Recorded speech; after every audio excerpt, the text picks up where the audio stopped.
Every day, millions of YouTube shorts are uploaded. The worst part is a huge number of them are AI generated with very little effort or real value, making it easier than ever to get distracted and waste time scrolling. In today's video, I'm going to show you how to disable AI YouTube short in just two simple steps. Make sure you watch until the end and follow every step carefully so you don't miss anything.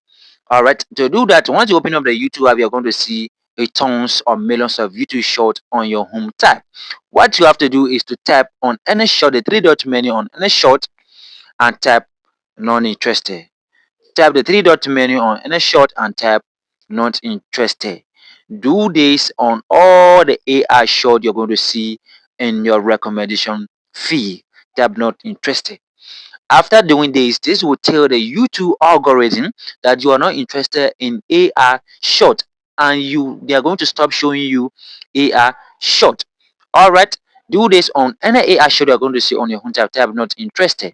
All right, after doing that, the second step is to tap on your profile picture, and you're going to tap on the setting icon, scroll down and tap on time management. You're going to tap on short fee limit. All right, you tap on 0. This will disable YouTube short completely. Thanks for watching, and don't forget to hit the like button and subscribe if you enjoyed this video. Bye for now.